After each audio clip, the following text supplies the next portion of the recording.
I'd be like, and I'm out. Yeah. So he knows that something happened, you know? So that's where I go next. I still feel like I'm in the stage of trying to make it clear what works and what doesn't, but we'll work on that today. So I'll show you kind of how, because it is, and you need to have the boundaries with that too. Yeah. And it is a safety thing, but it is something that is so been with him for so long that helping him get past it. So do you feel like, so you don't think rewarding in the sense of like doing it this way, you know, if he's being pushy, I guess you're still looking at the positives of it instead of and trying to say, because and part of the problem with that is engaging in his antics can be reinforcing. You know what I mean? So it could be that is also he's getting to be stallion-y with another being, you know, and so that, even though it kind of, that contentiousness may feel very reinforcing for him.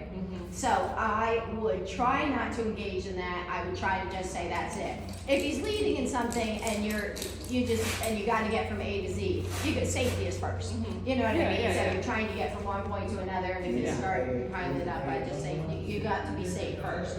But I really, those moments where because yesterday's the first day I saw him in the Liberty situation get more worked up. So it's time now to say, you do that, I'm out. You do that, I'm out. And I even at one point I thought, I'm going to climb over the fence. Not that I felt panicky about it, but I was thinking, but I want to make this point now. The more I do, shock you. oh, that's true. And I would have just been climbing over. Yeah, you're like, okay. See, like that kind of stuff. I'm just like, so like my mindset is obviously I do treats when that like where I've kind of come from mentality wise. And again, I'm into learning obviously new things, and this is fantastic. And so like I'm like, if you do something well, here it is. If you're not, like, here's the treat, here's this, here's that, right? But if you're sitting here being obnoxious, I don't want to reward that. Right. You know, type of thing. And again, like I'll pat him. Like for me, I would rather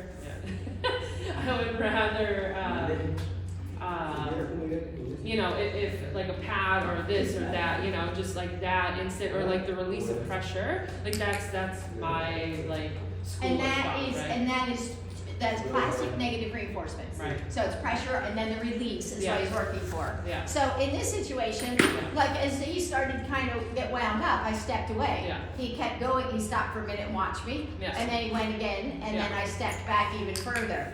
So I kind of, and then you can see him go, I'm not. So I know what he wants, and I took what he wants out of the picture so that I could get to creating the right thing. And then I could come back into the picture. So if he dances as much as I could, I would just go ignore. So negative reinforcement is so you feel like just like going away from pressure is negative reinforcement, or like that's classic negative reinforcement, because negative reinforcement doesn't mean good and bad. It doesn't mean hitting the horse. It doesn't mean that's punishment. So negative reinforcement means they want something to go away. So we apply something. So traditional training, we put our legs on. They don't go forward, we put our legs on more. And when they go forward, we release that pressure. So that's negative reinforcement. It's like plus and minus numbers. So it's not like it's not good and bad. It just means, which we tend to use it like good and bad. It is just plus and minus. So back up a little further. So, and what he kind of needs to learn too is all of those antics are not going to work. So we kind of have him going, this is a new game that's on, and I want to figure out how it works. So there's a little period where they're trying things, and I just say, that won't work, that won't work, that won't work, that won't work, that won't work. But, oh, that was bad timing. But that'll work. At least he was just shaking his head. He wasn't, being quite so. Gotcha. I'm just curious. Like, yes, but it's a good question, and things you need to deal with, especially somebody like him, who is full of.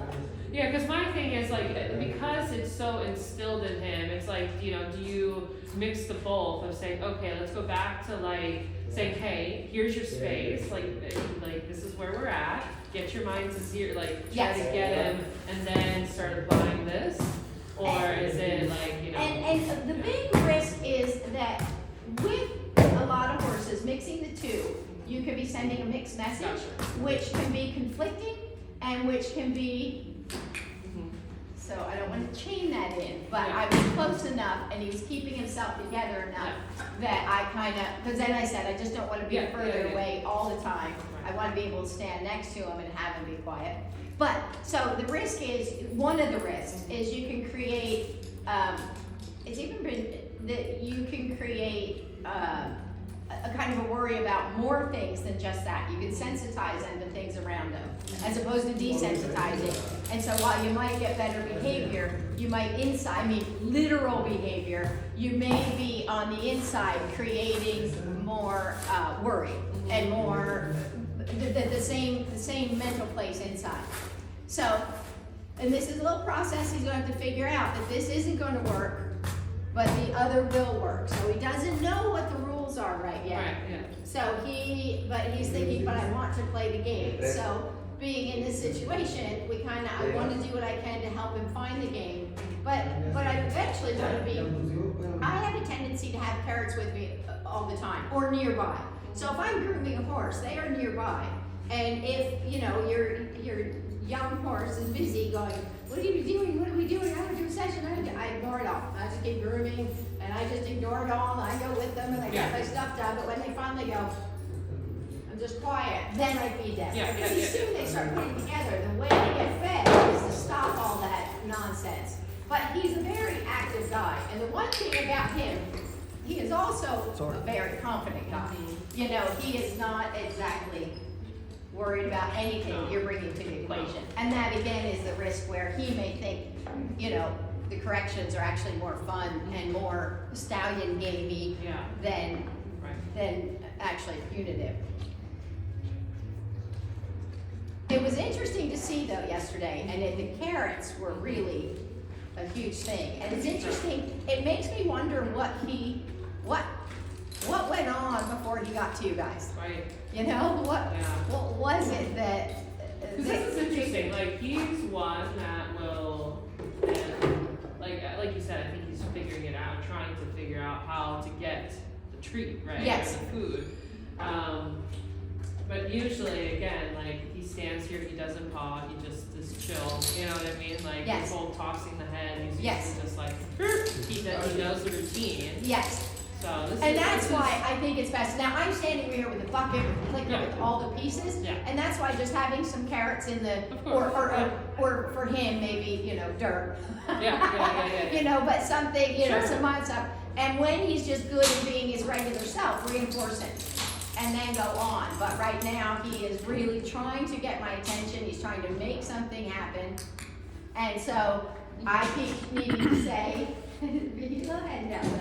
I keep wanting to say the thing that'll work. So I will ignore my little fussy, busy, horse, and keep going and doing what I do. Hello. Hi, nice to meet you.